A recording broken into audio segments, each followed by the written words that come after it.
This video is being brought to you by favecrafts.com. Hi everybody, Ann Butler here. Welcome back to my studio. Today I'm going to show you how to make these great beaded bookmarks.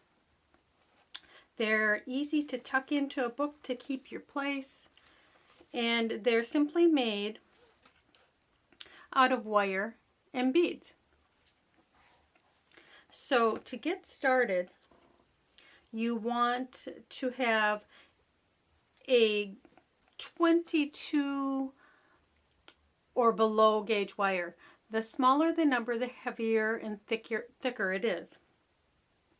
This here is a 22 gauge, and you can see when I bend it, it does hold its shape. Now if you go with a 24 or 26 inch gauge, it gets a little flimsy and doesn't hold its shape as well. This one here is an 18 gauge, and it's much thicker and holds its shape really well. So that's what you want to get started with. And there are a lot of wires companies out there that make great colors. These ones happen to be by Artistic Wire. To get started, we are going to first make the wire shape, and you start at the bottom and work up. There's several different ways you can do it. You can use a round nose plier, you can use a needle nose plier, you can use your fingers to shape it because the wire is soft enough to just shape with your fingers. I get started with a pliers if I'm going to coil the bottom of it. And once I get it started, then I can just use my fingers to keep it going around until I get the shape I want. And for this one, I'm going to coil the bottom and pull the wire out as I need it. You need about 12 to 18 inches of wire for each bookmark. Once I get to a certain point, then I might just take and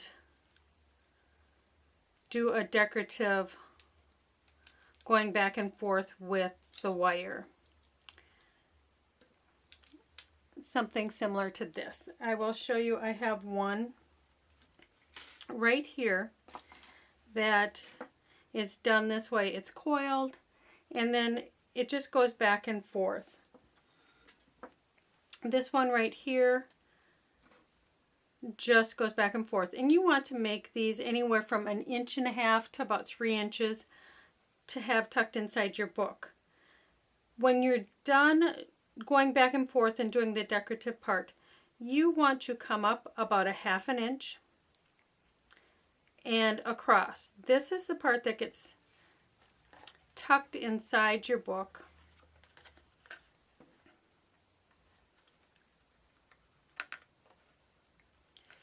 And this top edge here is the part that goes across the top edge of your book. So you have this whole part inside your book, this is across the top, and this is the part that comes down. You want to make just a little hook, and that's where you're going to put your beaded dangle that you make. Now there's 2 different ways that you can make the beaded dangles. You can do it the quick, fast, and easy way with head pins. And head pins come in different colors and different lengths. I like to use the longer ones because then I can put on as many beads as I want and trim it. You just gather up your beads and do a design that's pleasing to you. The head pin has a little stopper at the end, so it stops the beads from going off. Some beads have a large hole, so you want to make sure that the bead you're using will stop with that head. So what you do is you just simply thread all of your beads, if you can find the holes, onto your head pin.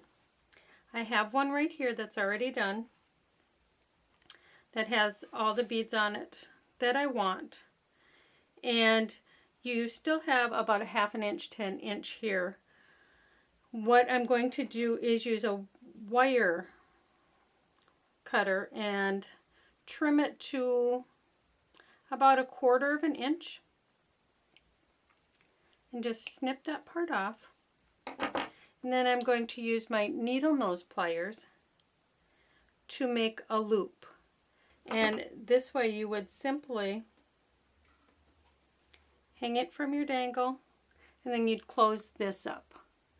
I want to show you a second way that you can make it, because when you make it with the head pin, it is very stiff. I mean, it doesn't move. It's very stiff in its design. Now, another way to do it is with beading thread and a needle. And that way you can make it as long as you want. You don't have to worry about the length of the head pin. You don't have to worry about your last bead being small. It can be a larger bead, but you want it the same color as your thread, or use a clear monofilament thread. But you would thread as many beads on here as you want. And this would be your last bead.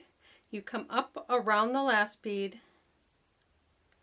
and then you bring your needle back through all of the previous beads,